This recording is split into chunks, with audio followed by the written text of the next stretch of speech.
मुझे बताया गया था कि क्वेश्चन आंसर सेशन है, so should I continue that?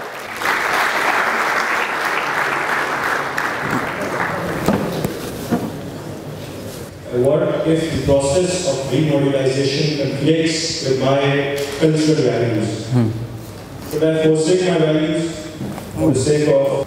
Remodularization is something else and your culture, the way you live already is something else. Remodularization से मुराद ये नहीं है कि आप अपने कल्चर को, अपनी तारीख को, इन सबको भूल जाओ, बल्कि इससे मुराद सिंपली ये है कि आप अपने आप को बेहतर बनाओ. That is all what I mean by remodulisation. कि आप अपने आप को और भी ज़्यादा बेहतर बनाने की कोशिश करो, अपने आप को और भी ज़्यादा अपडेटेड रखा करो. That is what I all mean by remodulisation. Satisfied? Thank you. Yes, anybody else? If you have any questions, I'm all ears. Go ahead.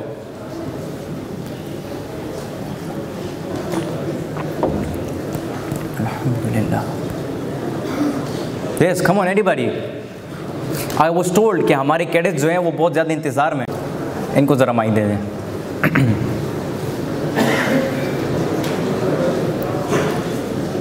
चलो, जब तक वो सवाल पूछ रहे तो आप अपने जहन में कुछ तैयार कर लो, ठीक है?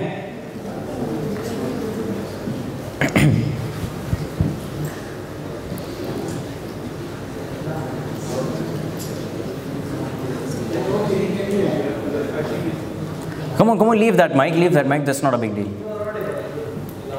सर, कभी-कभी हम अच्छा काम कर रहे होते हैं, तो कुछ इस तरह के लोग भी होते हैं कि अगर हम अच्छा काम कर रहे हो तो उसके अंदर भी कीड़े निकालते हैं. जी. तो सर, इस तरह के जो लोग हैं, जो उनको किस तरह जवाब दिया जाए, मतलब उनसे किस तरह? Excellent question. Go and have a seat.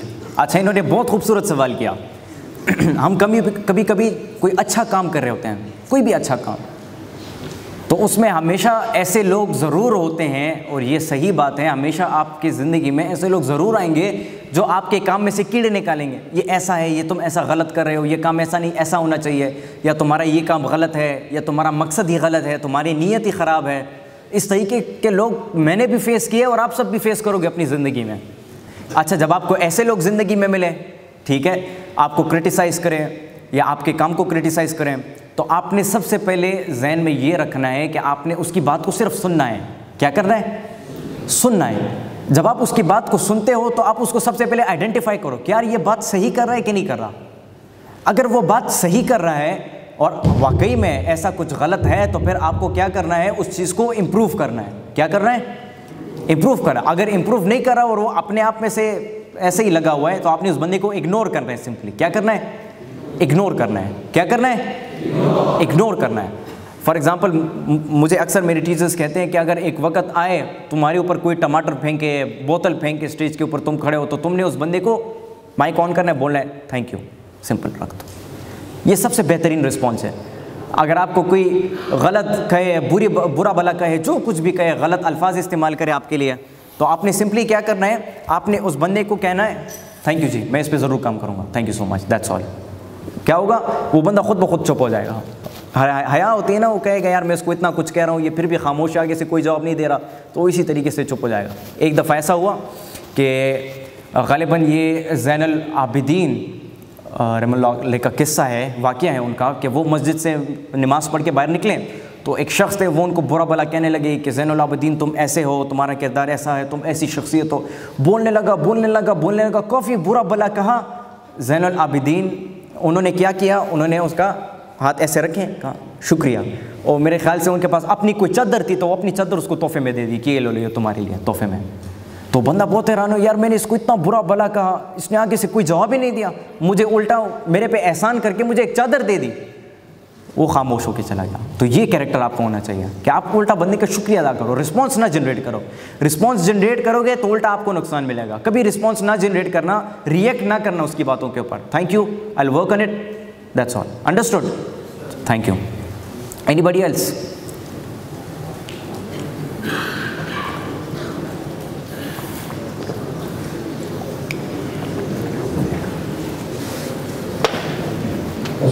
वालेकुम सलाम रहमतुल्लाह. ये कि समटाइम हमें एक टास्क दिया जाता है, एक असाइनमेंट जी.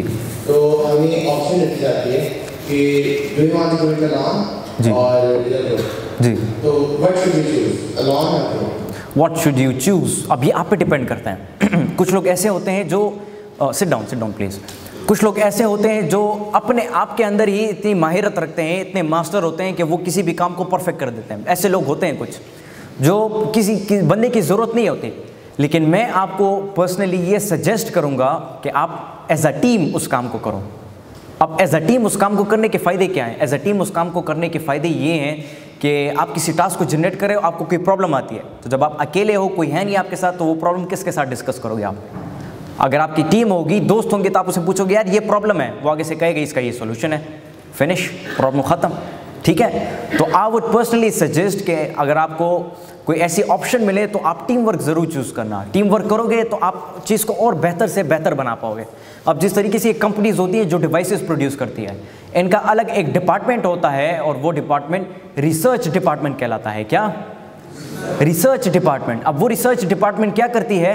वो रिसर्च डिपार्टमेंट में पूरा का पूरा एक बहुत बड़ा ग्रुप होता है स्टाफ का। वो ग्रुप इकट्ठे होकर बैठते हैं और एक प्रॉब्लम को डिस्कस करते हैं और इनोवेशन को डिस्कस करते हैं कि हम इस प्रोडक्ट में क्या प्रॉब्लम्स है, इसको हम हल कैसे करें, इनोवेशन किस तरीके से हम ला सकते हैं इस प्रोडक्ट के अंदर, जिद्दत कैसे ला सकते हैं हम इस प्रोडक्ट के अंदर, इसको और डिवाइस फ्रेंडली, यूज़र फ्रेंडली या जो कुछ भी है इसको हम कैसे बना सकते हैं। तो पूरी की पूरी एक टीम होती है उसकी।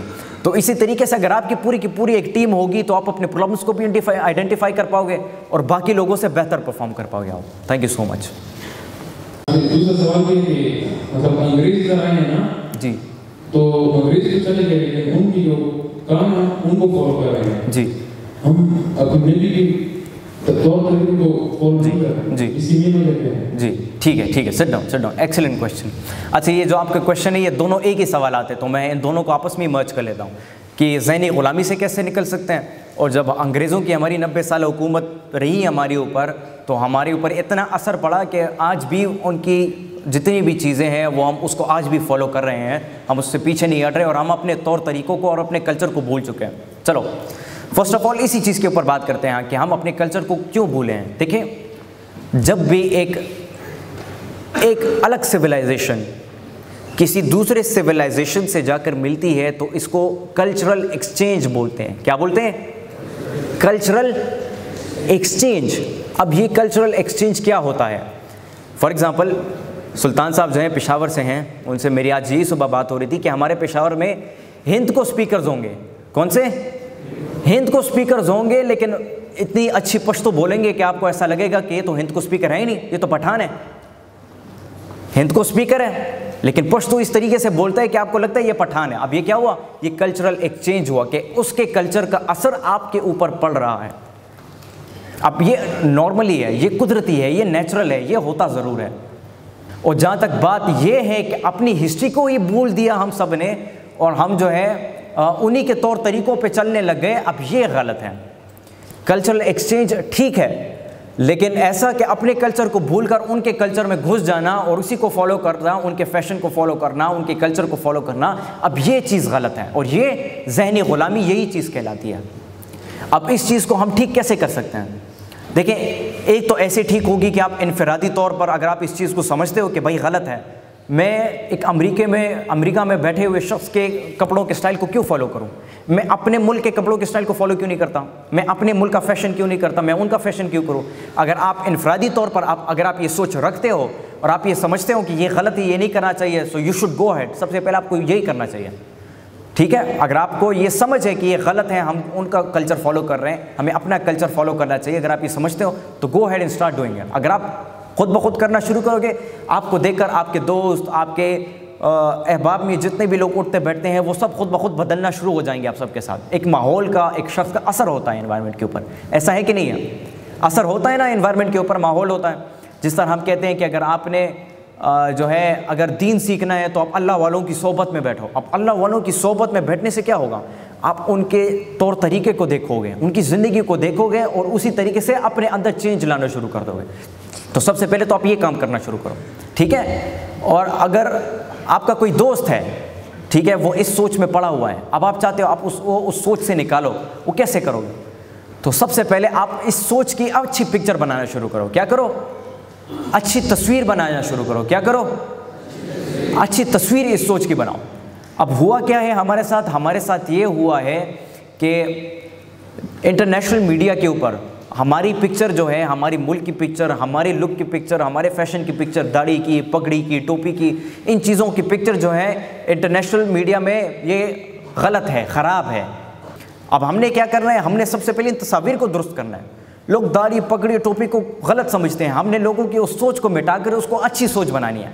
एक अच्छी तस्वीर अगर हम बनाएंगे तो लोग हमें देखेंगे और लोग सोचेंगे यार दाढ़ी, पगड़ी, टोपी को तो हम गलत समझते हैं, यार ये देखो ये इतना सक्सेसफुल इंसान है, इसकी दाढ़ी भी है, इसने टोपी भी पहनी है, पगड़ी भी पहनी है। तो क्या होता है, लोगों का जहन खुद ब खुद चेंज होना शुरू हो जाता है और वो आपकी रिस्पेक्ट करना शुरू करते हैं और वो आपके लुक की भी रिस्पेक्ट करना शुरू कर देंगे। एक ये तरीका है कि आप पिक्चर को तब्दील करो, जो पिक्चर ऑलरेडी बन चुकी है।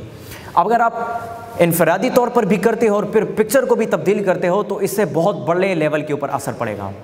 ठीक है, क्या पड़ेगा? बहुत बड़े लेवल के ऊपर असर पड़ेगा, ये बहुत बड़े लेवल को अफेक्ट करेगा। तो जब आप इस तरीके से पिक्चर को क्लियर बनाओगे, जब आप इंपॉर्टेंस बताओगे लोगों की कि इसकी इंपॉर्टेंस क्या है, इसकी ये हम रखते क्यों, इसकी वजह क्या है, हमारा कल्चर इंपॉर्टेंट क्यों है, उनका कल्चर इंपॉर्टेंट क्यों नहीं है, जब आप इसका रीज़न बताओगे और जब आप एक्सप्लेन करोगे सामने वाले बंदे को, वो समझ जाएगा यार इसकी बात तो सही है। ऐसा है कि नहीं है? खुद ब खुद समझ जाएगा यार इसकी बात तो सही है, ये दुरुस्त बोल रहा है, ये ठीक बोल रहा है, मुझे ऐसा नहीं, मुझे ऐसे ही करना चाहिए, मुझे अपनी तारीख़ नहीं भूलनी चाहिए। और तीसरा मैं ये कहूँगा कि हमारे मुल्क में जितने भी बड़े हैं, हमारे मुल्क के जो भी हैं, अगर वो ख़ुद इसको स्टार्ट करें और ये फ़ैशन दोबारा से बनाना शुरू करें, हमें समझाएं। हमारे एजुकेशनल इंस्टीट्यूशन में जिस तरीके से हमारे यूनिफॉर्म होता है ना, प्रॉपर आपका यूनिफॉर्म है, बाकी लोगों का स्कूल में यूनिफॉर्म होता है, तो इस तरीके से अगर हम यूनिफॉर्म्स बनाएं, ऐसे यूनिफॉर्म डिज़ाइन करें जो हमारी कल्चर से रिलेटेड हो, ना कि उनके कल्चर से रिलेटेड, तो क्या होगा, लोगों में खुद ब खुद चेंज आएगी। अब एक छोटा सा बच्चा है 8 साल का, वो स्कूल जाता है और स्कूल में पैंट शर्ट यूनिफॉर्म पहनता है, ठीक है, ये उसका यूनिफॉर्म है, टाई पहनता है, पैंट शर्ट पहनता है, कोट पहनता है, ये स्कूल 8 साल के बच्चे का यूनिफॉर्म है। अब उस 8 साल के बच्चे को क्या पता कि कल्चरल एक्सचेंज क्या है, मेरी तारीख़ क्या है, मुझे कैसे कपड़े पहनने चाहिए, नहीं, वो बेचारा तो अपनी पढ़ाई में और खेल कूद में लगा रहेगा, ये चीज़ें तो वो नहीं सोच सकता। तो अगर वही स्कूल वाले यूनिफॉर्म चेंज करके अपनी जो कल्चर है उस हिसाब से यूनिफॉर्म डिज़ाइन करके बच्चों को प्रोवाइड करें, अपने मुल्क के कल्चर का यूनिफॉर्म डिज़ाइन करके प्रोवाइड करें, तो क्या बच्चा इस चीज़ के ऊपर सोचेगा? नहीं सोचेगा। तो छोटा बच्चा है, उसको तो आप जो भी दोगे वो खा लेगा, जो भी पहनाओगे पहन लेगा, वो तो इन चीज़ों के ऊपर नहीं सोचता। तो जब एक 8 साल का बच्चा स्कूल में ही जब उसको कल्चर सिखाया जा रहा है, कल्चर की अहमियत बताई जा रही है, तो जब वो छोटा बड़ा होता जाएगा तो उसकी ये जहनीत बनेगी कि नहीं बनेगी, माइंडसेट बनेगा कि नहीं बनेगा? बनेगा ना माइंडसेट। तो जब माइंडसेट बनेगा तो फिर इस चीज़ की ज़रूरत ही नहीं है। अब हमारे मसला ये है कि हम ऑलरेडी अपना माइंडसेट बना चुके हैं। अब हमारे ज़्यादातर लोगों का ये माइंडसेट है कि उनकी तरह बनोगे तो कामयाब होगे, मगरिब वालों की तरह फैशन करोगे तो आगे बढ़ोगे, लोग इज़्ज़त देंगे, उनकी तरह के काम करोगे तो लोग आपको इज़्ज़त देंगे, मार्क ज़करबर्ग बनोगे तो ये होगा, जैक मा बनोगे तो ये होगा, इलॉन मस्क बनोगे तो ये होगा। मैं ये नहीं कहता कि आप ना बनो, आप बिल्कुल बनो, लेकिन इंस्पिरेशन ना रखो उनको, उनकी तरह लोगों की मदद करना अपना मकसद रखो, काम करना अपना मकसद रखो, लेकिन इंस्पिरेशन उन्हीं को कॉपी करना ना शुरू करो। ठीक है, जब आप ऐसा करोगे और आप बड़े लेवल पर जाओगे और आप अपने कल्चर को रिप्रेजेंट करोगे बड़े लेवल के ऊपर, तो क्या होगा, लोग खुद ब खुद ये फीलिंग लेना शुरू कर देंगे आपसे कि ये देखो ये इतना बड़ा शख्स है, ये इतने बड़े लेवल तक पहुंच चुका है, लेकिन अपने कल्चर को नहीं बोला। हमारे लोग यहाँ से बाहर जब जाते हैं तो अपना कल्चर भूल जाते हैं, ऐसा है ना, अपने पासपोर्ट फाड़ के टॉयलेट में फेंक देते हैं, पासपोर्ट फाड़ के कहीं और फेंक देते हैं, कागजात फाड़ के कहीं और फेंक देते हैं और कहते हैं कि हमें अब इस मुल्क की नेशनलिटी चाहिए, हमें पाकिस्तान की नेशनलिटी नहीं चाहिए। अब ये गलत है। तो इसके लिए हमें प्रॉपर माइंडसेट बनाना पड़ेगा, हमें प्रॉपर बच्चों को सिखाना पड़ेगा कि हमारी कल्चर की अहमियत क्या है, हम क्यों अपने कल्चर को, अपनी तारीख़ को क्यों फॉलो करें, इसकी वजह क्या है, इसका रीज़न क्या है और हम किस तरीके से इसकी बदौलत आगे बढ़ सकते हैं अपनी ज़िंदगी में। That's all, thank you. मेरा ये सवाल है कि जब हम किसी से कोई क्वेश्चन करते हैं तो हमें डर लगता है जी कि कोई गलत ना हो जाए, जी, ये सवाल ठीक है गलत, तो इस सिचुएशन में क्या, इसके लिए क्या करें? Very good, excellent question. हम कॉन्फिडेंस कैसे बिल्ड करें अपने अंदर, फियर को कैसे ख़त्म करें, हम डर को, खौफ को कैसे ख़त्म करें अपने अंदर, हम किस तरीके से ऑडियंस को फेस करें, स्टेज फियर को ख़त्म करें, सवाल पूछते वक्त जो डर है उसको हम ख़त्म करें, प्रेजेंट करते वक्त जो डर लगता है हम उसको ख़त्म करें, इसका रीज़न क्या है या इसके पीछे राज क्या है, हम कैसे कर सकते हैं। देखिए, मैं पर्सनली अगर आपको अपने बारे में बताऊं तो यकीनन मुझे भी डर लगता था स्टार्ट में। मैं जब प्रेजेंट करता था, प्रेजेंटेशन देता था, हमारी डिबेट कॉम्पिटिशन्स होती थी, मुझे डर लगता था मैं ऐसा ना गलत हो जाऊँ, मेरे स्टूडेंट्स, मेरे कोलीग्स, मेरे क्लासमेट्स मेरे ऊपर हंसेंगे, मेरा मजाक उड़ाएंगे, ऐसा होता है ना, डर लगता है हमारे अंदर, खौफ होता है। तो इस चीज़ को ओवरकम करने के लिए मैंने क्या किया है, मैंने इस चीज़ को ख़त्म करने के लिए सबसे बड़ा काम जो किया है, अपना मेंटल स्टेट बनाकर, अपना माइंडसेट बनाकर मैंने प्रैक्टिस की है इसके ऊपर। क्या किया? प्रैक्टिस की है इसके ऊपर। तो मैं आपको भी यही सजेस्ट करूंगा कि आप इसके ऊपर प्रैक्टिस करो। आप डेली बेसिस पर ऐसे छोटे छोटे टॉपिक्स प्रिपेयर करना शुरू करो ताकि आपकी फ्लुएंसी बन जाए। सबसे बड़ी बात फ्लुएंसी किया।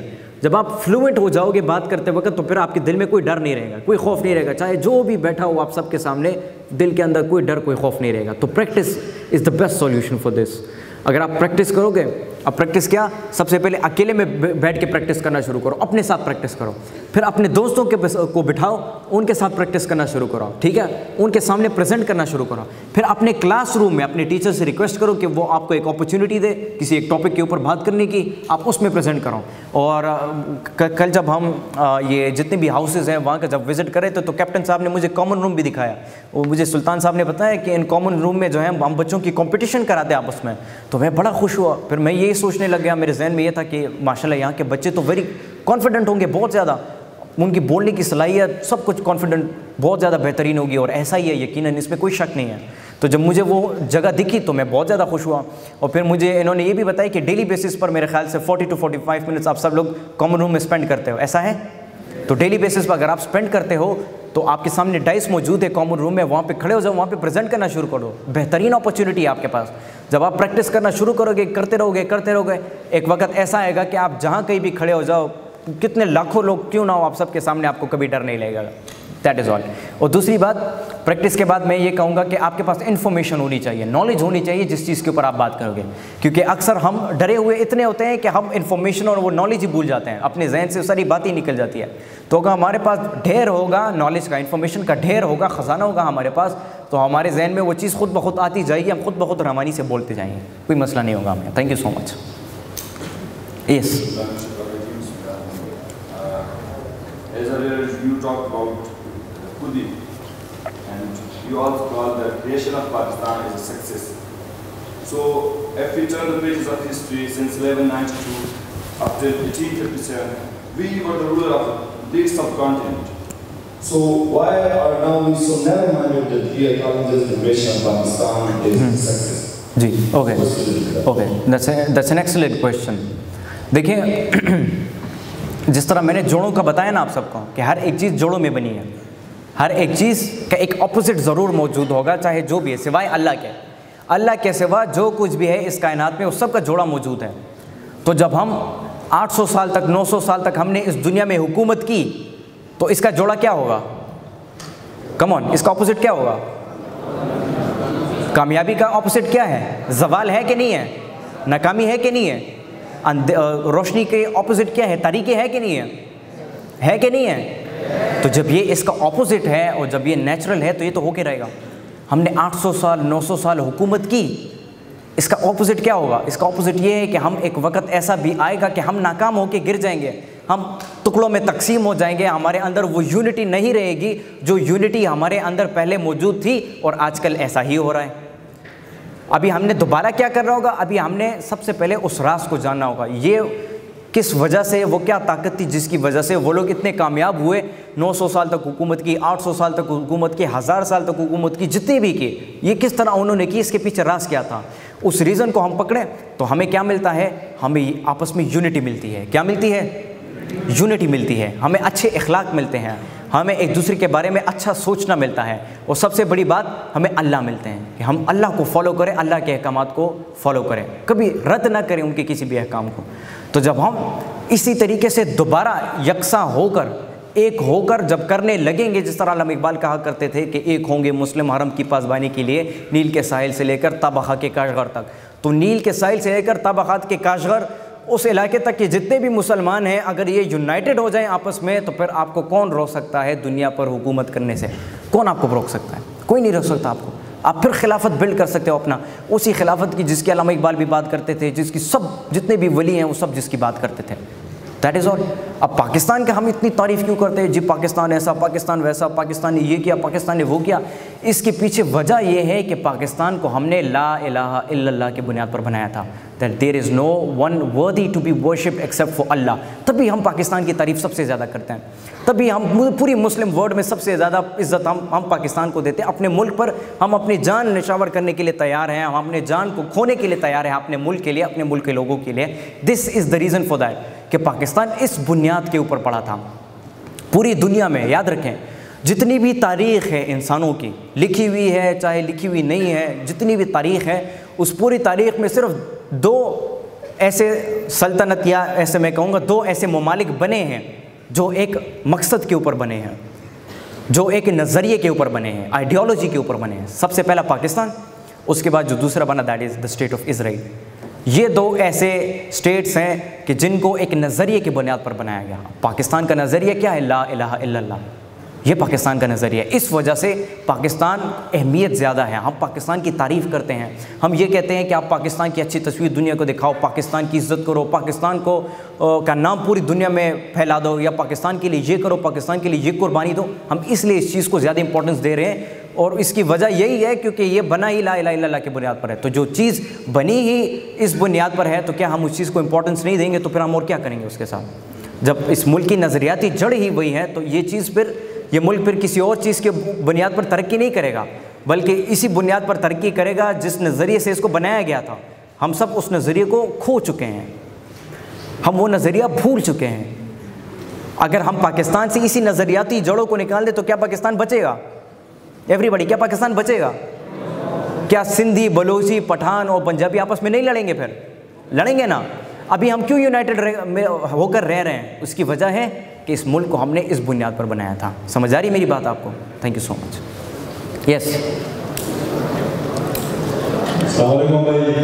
वालेकुम सलाम। Yes yes. अच्छे कामों को अपनी आदत ऐसे बनाएं कि आप उसको डेली बेसिस पे करो, आप उसमें रुकावट ना पैदा करो।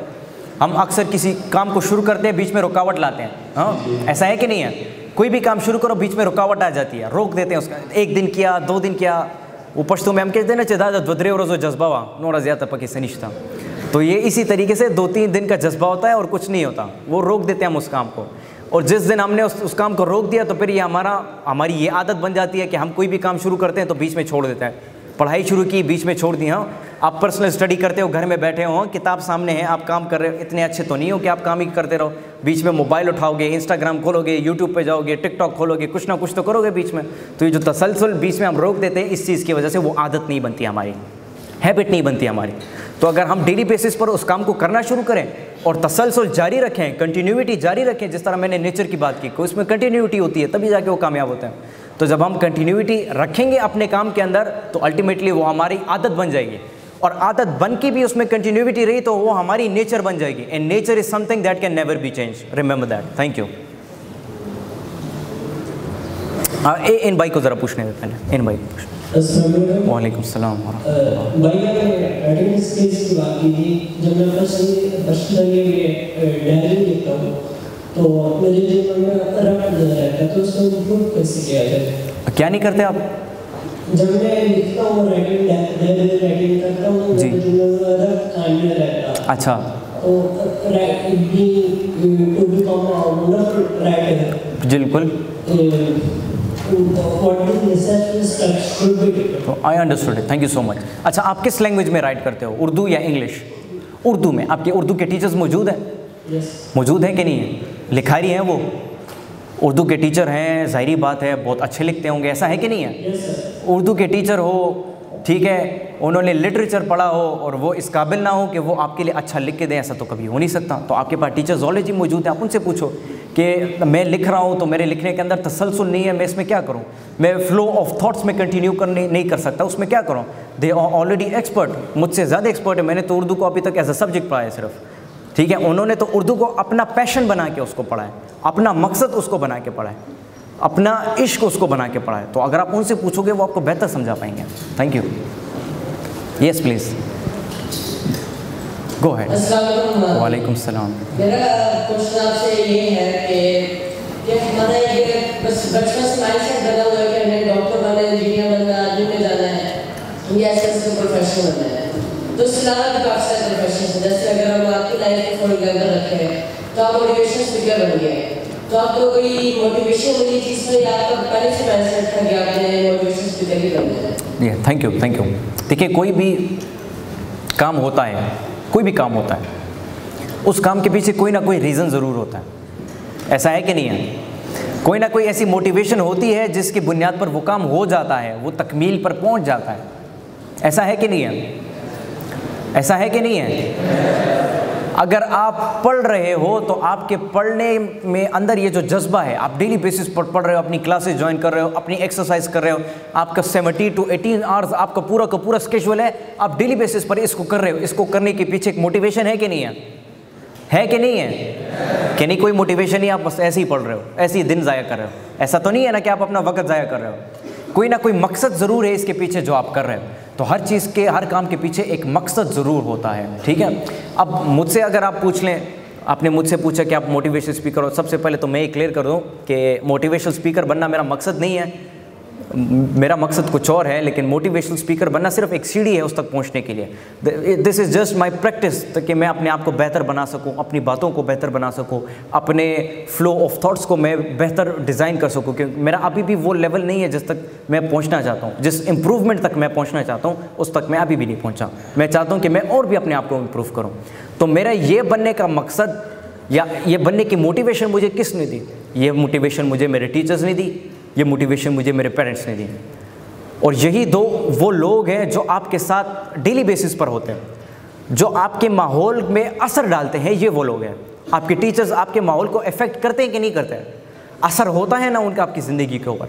आपके वालिदैन का आपकी ज़िंदगी ऊपर असर होता है कि नहीं होता? होता है कि नहीं होता? तो जब वो आपको किसी काम के लिए मोटिवेट करते हैं तो क्या आप मोटिवेट नहीं होगे उस काम के लिए? होगे कि नहीं होगे? होंगे ना? होंगे कि नहीं होंगे? होंगे। तो इसी तरीके से मोटिवेशन मिलती है। अगर आपका कोई काम है, मकसद है, तो उसके पीछे आपकी कोई मोटिवेशन है। कुछ लोगों की मोटिवेशन लोगों की खिदमत करना है। वो चाहते हैं कि मैं जो कुछ भी बनूं ज़िंदगी में, मेरा मकसद जो है लोगों की खिदमत करना है, ताकि मैं गरीब को एक वक्त की रोटी खिला सकूं। अब ये देखिए कितनी अच्छी मोटिवेशन है। हाँ, इसी मोटिवेशन को लेकर लोग काम करते रहते हैं, मेहनत करते रहते हैं, मेहनत करते रहते हैं, और एक दिन आता है कि ईदी जैसी फाउंडेशन बन जाती है और फिर वो मदद करना शुरू कर देती है, या चीपा जैसी फाउंडेशन बनना शुरू हो जाती है और वो फिर लोगों की मदद करना शुरू कर देती है। तो ये मोटिवेशन होती है जो आपको आगे ले जाती है। तो मेरी मोटिवेशन मेरे टीचर्स थी, मेरी मोटिवेशन मेरे पेरेंट्स थे, जिन्होंने मुझे बताया कि आपको ये करना चाहिए और कोई रुकावट नहीं डाली मेरे लिए। अक्सर ऐसा होता है हमारी फैमिलीज़ में कि हम बनना कुछ और चाहते हैं, लेकिन हमारे पेरेंट्स चाहते हैं कि हम कुछ और बने। ऐसा बहुत ज़्यादा होता है हमारे माशरे में। And that is now on you कि आप किस तरीके से उन्हें एम्फसाइज़ करते हो कि वो आपको जो आप बनना चाहते हो उसके लिए छोड़े। लेकिन कभी कभार ऐसा केस भी होता है कि हम जो बनना चाहते हैं उसमें हमारे लिए खैर नहीं होती, उसमें हमारे लिए कोई बरकत नहीं होती, कोई अच्छा कुछ होता नहीं है हमारे लिए, और वालिदैन उसी चीज़ को खैर ना होने को टारगेट करके आपको बताते हैं कि आप ये काम ना करो, आप ये वाला काम करो, इसमें तुम्हारे लिए ज़्यादा खैर है। तो हमें उसको फिर फॉलो करना चाहिए। Understood? Thank you. Yes, anybody else? Anybody with a question? That's all? No questions at all? No questions? Are you satisfied with the session or not? Satisfied? Will you work on it or not? Inshallah. Thank you so much, everybody. Okay? Thank you. Thank you so much.